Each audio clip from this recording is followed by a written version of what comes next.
A lot of people have asked me, like, what is going on with the military? What is going on with our government? Why do they think this way? And my answer has been, after 2,000 years of exile, it's quite clear that some of us really need to spend some time on the couch, so to speak, to get the Galut mentality out of their mind.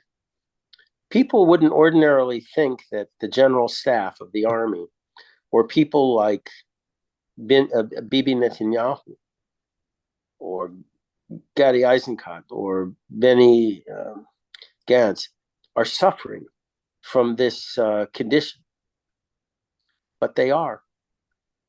They're unwilling to restart our independent Jewish national homeland where it left off after the Romans destroyed it. My politics stem from two sources, Torah and from our history as an independent country back in classical times. And this experience during the Galut, I have tried to completely suppress from my thinking. I should just point out, Galut is exile. Exile. Hebrew word for exile, yes. I've been trying to exorcise it, if you will, from my mentality. So I don't think like a Galut Jew. For example, I'm not scared of the Americans at all. Why should we be? We have the greatest power in the universe on our side. The Iranians are not scared of the Americans. Nobody is. Exactly. The Chinese, no one's really scared of them. No one's scared. Anymore. Why are we scared of them? It's ridiculous. We are, we learn in Prophet, in Nevi'im, where, they said the rustling of leaves will scare us. Well, this is what's happening now. It's the rustling of leaves. We mustn't listen to this at all. They say, well, we don't have the equipment. Yes, we do. We have the equipment. What we lack is the heart, the will. And the will is governed by the mind, unfortunately, in this case. And when you have a Galut mind, it undermines the lev, the heart. Ironically, if you were to turn the clock back, shall we say, 50 years or more, the situation was somewhat different. Not completely and not different, not ideal, but very different. For example, in those days, if you go back to even more, 60 years ago, if you go back to 1956, according to the calendar of the Christian world, the Sinai Campaign, the Gregorian calendar, the Sinai Campaign was something initiated by Israel, also together with the France and Britain, what was called then Great Britain, no longer very great, and France, but it was initiated against Egypt for very obvious and cogent and legitimate reasons, against the will of the Americans. And that they were willing to, it's true, Israel had to backtrack, but they were willing to try something of that sort. If you turn the clock... They did get guarantees. There was the tripartite guarantee. There was certain achievements as a result of that campaign. If you go back, you go forward another 11 years to the Six-Day War, 1967, Israel was willing to strike preemptively at its enemies, and that's why it was such a conclusive and decisive and brief and decisive victory. Decisive victory, because we were willing to strike the first blow, as we had to and as we must and as we should have in recent years as well. And as many people will recall, we were also willing to attack the USS Liberty. CIA. Of course it was an accident. I'm sorry. No, seriously. I don't think it was an accident. I got seriously criticized. That was the first test I had in naval intelligence, to do a review of what happened to the Liberty. And when I came out and said, by all evidence, it was mistaken identity, my commanding officer looked at me and said, "Whose side are you on, Pollard? Whose side are you I on?" hear what you're saying, and we're not going to argue this point now, but my belief is, and I actually saw this by chance just last night in a book with which you are probably familiar, Jonathan, The Secret War Against the Jews by John Loftus and Very Mark good book. Burns. I'm sure you're familiar with this book. Very. And just last night, I saw in that book that there was no mistaken identity. It was deliberate, and it was because it was known that the CIA American spy ship, the It was Liberty, NSA, I should say, I'm sorry, yes, was passing intercepting. information to our enemies, and this endangered the ongoing war effort at that time, and that's why it was attacked. Either way, I have Israel. The point is, Israel was once willing to do all kinds of things. I mean, anything. that which today it's hard to imagine. I'll give you another example. In 1981, Menachem Begin, for all his faults and all his catastrophic mistakes and terrible decisions, decided correctly to destroy the Iraqi nuclear reactor and the nuclear weapons site at Osirak. You're welcome. Welcome. What do you mean? I'll leave it at that. You're welcome. Okay, fine. Oh, I understand what you're saying. All right. Well, one way or the other, he was willing to go ahead and do that. And it must be known, it's going to burn in my mouth for saying this, when Ehud Olmert authorized the strike on the Syrian reactor on the Euphrates against American threats not to do it, he went ahead and did it. All of which serves to demonstrate 2 points. First of all, that despite what some people might believe, Netanyahu is a paper tiger and always has been. And number two, the top military brass, Israel's top military brass, once upon a time, decades ago, and some of its political leadership, was less stricken with this Galut mentality, this exile, subservient and passive and being scared of rustling leaves mentality than those that we have today.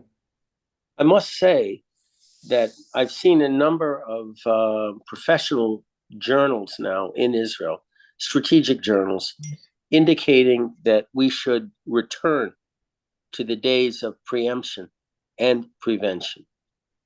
And they were issued by some people that I was very surprised to see recognize the fact that we have to have a complete mindset change that can only be accomplished by the wholesale replacement of the general staff.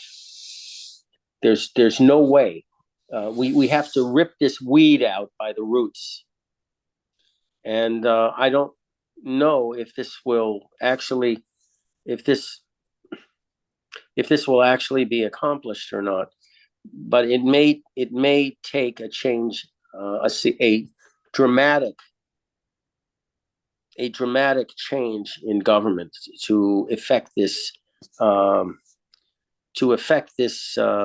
situation. Perhaps one day we will have, won't be tomorrow, I imagine, but perhaps one day we will have a chief of general staff from the Netzach Yehuda battalion. Well, which has been targeted recently by the United States for imaginary infractions of some trumped up charge. This situation strikes home to me because my son-in-law is a member of that wonderful military organization, Netzach Yehuda. People should understand that the genesis of this case started back a few months ago, and we talked about it on this podcast, when the Americans conditioned Israel's continued access to military equipment on Israel's following or adherence to the American concept of humanitarian war, which is whatever you want it to be. Which the U.S. military has never conducted a Whether war according to which rules the U.S. has never functioned. Whether it was in Korea, Vietnam, Afghanistan, or Iraq. No, they never did.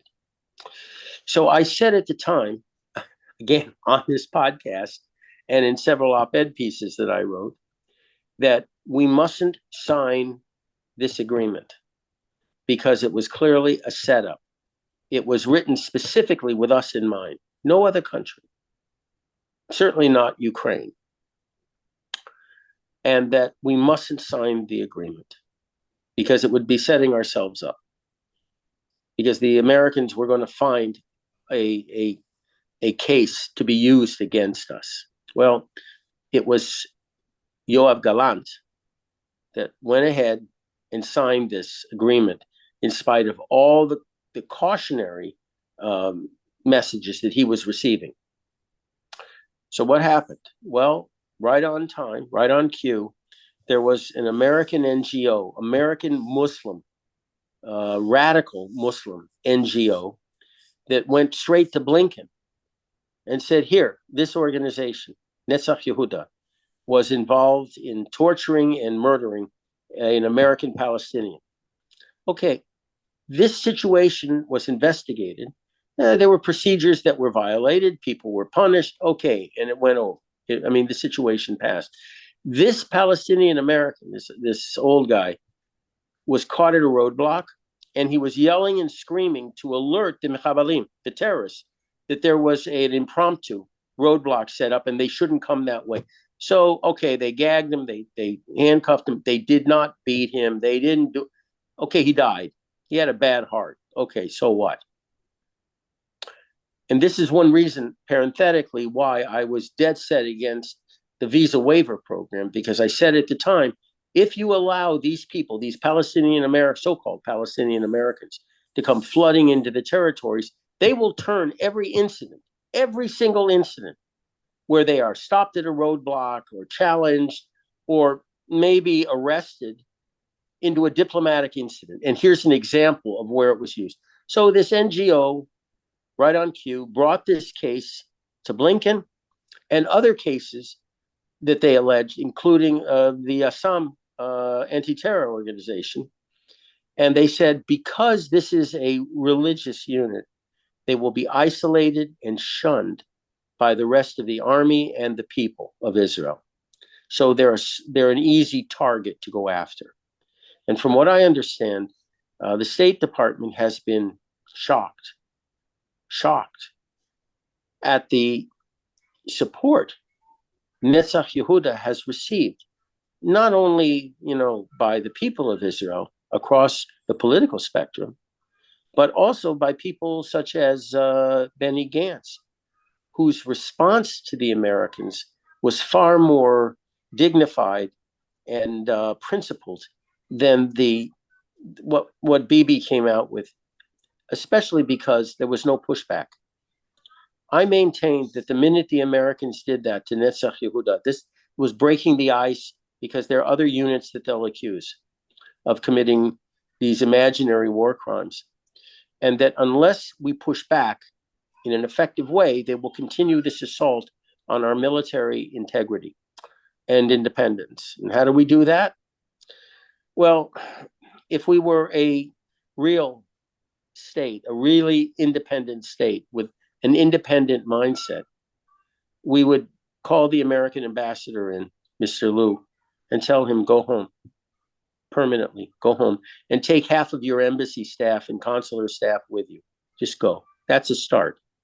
Second of all, this American lieutenant general that's in charge of this security coordination organization, which is basically a pro-PA outfit that has been responsible for providing the Biden administration with this false narrative of an out-of-control, a settler offensive against peaceful Palestinian, quote unquote, residents of the territory. Seeing that I know that many of the people mentioned by name by these U.S. authorities, I can point out that I know for a fact that none of these things are true, and they've never been prosecuted for them because these things never happened.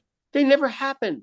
And the things that happened recently, well, look, people under severe provocation who know that their welfare, their lives, their survival is not of interest to the security or army authorities governing the territories, will take matters into their own hands sometimes. It happens. And I thoroughly understand it, and I will not condemn them. Whatever they do, I will not condemn them. I would never condemn any of these people, because I know very well from a first-hand experience that and being told by people who've experienced these things and witnessed these things, I know very well the kinds of attacks, constant attacks, threats to their lives and property, their families, their wives, their children, that they have to suffer on a daily basis. So, of course, in certain situations, there may be altercations. There may be an altercation between a bunch of Arabs who start throwing rocks at your children, or who steal some of your flock of sheep, or decide to set alight some of your agricultural equipment or what have you. Biblical altercations of this or that sort may in fact erupt in such circumstances, but the instigators, the assailants, the attacks are always from one direction.